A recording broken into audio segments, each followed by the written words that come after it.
Salam, selamat malam sahabat terkasih. Senang sekali bisa kembali bersama dalam waktu hening ini. Saat dimana kita menutup hari dengan damai dan berserah kepada Tuhan. Hari ini kita akan merenungkan satu kalimat yang pendek tapi begitu dalam. Jika Allah di pihak kita, siapakah yang akan melawan kita? Roma 8 ayat 31. Kalimat ini seperti pelita kecil di tengah gelapnya hari-hari kita. Kata jika di sini bukan keraguan, melainkan kepastian. Karena Allah di pihak kita, tidak ada yang perlu kita takutkan. Mungkin sepanjang hari ini ada yang terasa berat. Entah itu beban pekerjaan, hubungan yang terasa menjauh, atau hati yang gelisah tanpa sebab. Tapi malam ini, mari kita tenangkan jiwa kita. Mari kita duduk di hadapan Tuhan dan merenungkan Allah ada di pihak kita. Sahabat terkasih, ayat ini dimulai dengan kebenaran besar. Allah di pihak kita. Kita sering merasa sebaliknya. Ketika doa tak dijawab cepat, kita mengira Tuhan jauh. Ketika rencana gagal, kita berpikir Tuhan menentang kita. Namun Roma 8 menunjukkan sebaliknya. Allah bekerja melalui segala sesuatu, bahkan yang kita anggap kegagalan, untuk mendatangkan kebaikan. Sahabat terkasih, bayangkan seorang pelukis yang sedang menorehkan warna gelap di kanvas. Warna itu tampak tidak indah, tapi ternyata menjadi latar yang membuat cahaya di tengahnya semakin terang. Begitu juga dengan Allah. Bahkan masa gelap dalam hidup kita sering digunakannya untuk melukis keindahan yang lebih besar. Mungkin kita sedang dalam masa menunggu atau menghadapi ketidakpastian. Mari kita ingat, Tuhan tidak pernah meninggalkan posisinya sebagai pihakmu. Ia bukan penonton, Ia adalah penolong. Ia tidak berdiri di seberang, tetapi di sampingmu, menuntun langkah demi langkah. Mari coba kita renungkan sejenak. Berapa kali kita mengira segalanya berakhir, tapi ternyata Tuhan membuka jalan baru. Berapa kali kita ingin menyerah, tapi Tuhan menguatkan tepat pada waktunya. Itulah tanda Dia berpihak kepada kita. Mari ambil napas dalam dan ucapkan dalam hati, Tuhan, terima kasih, Engkau masih di pihakku. Sahabat terkasih, Paulus melanjutkan, jika Allah di pihak kita, siapakah yang akan melawan kita?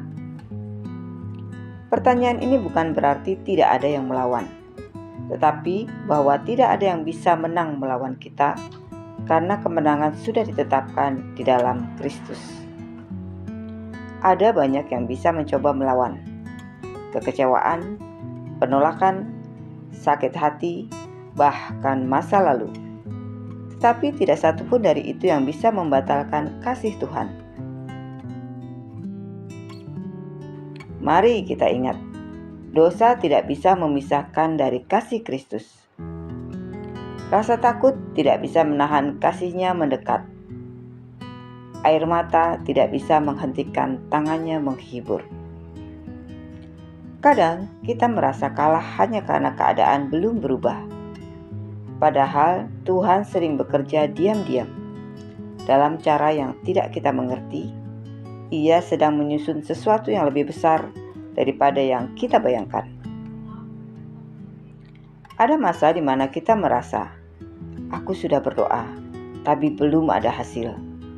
Tapi malam ini, Tuhan ingin berkata lembut di hatimu. Aku tidak diam, aku sedang bekerja. Tetaplah percaya. Sahabat terkasih, perlawanan boleh datang, tapi kasih Tuhan tidak akan pernah berhenti membela. Tuhan Yesus sendiri adalah bukti bahwa kasih itu nyata. Ia tidak hanya mati bagi kita, tapi bangkit untuk kita. Artinya, setiap tuduhan yang diarahkan kepada kita sudah dipatahkan di kayu salib. Mungkin malam ini kita berkumpul dalam diam, tapi dengarlah janji Tuhan. Tidak ada satupun kuasa yang bisa melawan orang yang berada di bawah naungan kasih-Nya. Sahabat terkasih, ketika kita sungguh yakin bahwa Allah berpihak pada kita, hati kita akan tenang sekalipun dunia berubah. Lihatlah hidup dengan mata iman. Masalah bukan lagi musuh, tapi ladang bagi mujizat. Keterlambatan bukan hukuman, tapi pelajaran tentang waktu Tuhan. Dan air mata bukan tanda kalah, tapi tanda hati yang masih lembut di hadapannya. Keyakinan ini bukan berarti kita tidak pernah takut, tapi setiap kali takut datang, kita belajar berkata, "Aku tidak sendiri, Tuhan bersamaku." Sahabat terkasih, itulah iman yang memampukan kita tersenyum di tengah badai. Iman yang membuat kita berani menatap esok tanpa cemas. Karena kita tahu siapa yang memegang masa depan kita. Mari kita renungkan perlahan malam ini. Jika Allah telah menyerahkan anaknya untuk kita, mungkinkah Ia menolak menolongmu? Jika Ia sudah memenangkan hidup kita di salib, mungkinkah Ia membiarkan kita kalah hari ini? Tidak, sahabatku, Ia tetap setia, dan kesetiaannya tidak bergantung pada perasaanmu, tapi pada kasih yang kekal.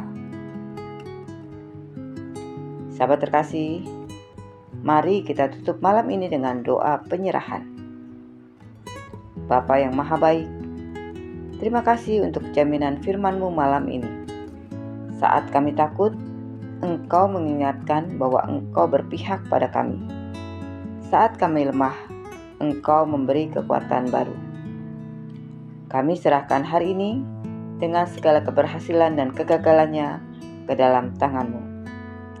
Bila kami merasa sendiri, ingatkan kami bahwa Engkau tidak pernah pergi. Bila kami goyah, topanglah kami dengan kasih-Mu yang setia. Malam ini, kami ingin beristirahat dalam damai, karena kami tahu jika Allah di pihak kami, tidak ada yang dapat melawan kami. Dalam nama Tuhan Yesus Kristus, kami berdoa dan mengucap syukur. Amin.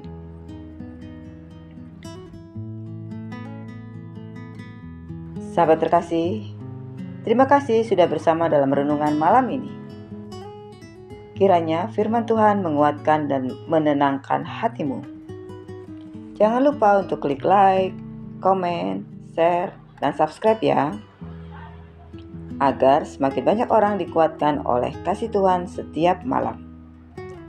Sampai jumpa di renungan malam berikutnya. Selamat beristirahat.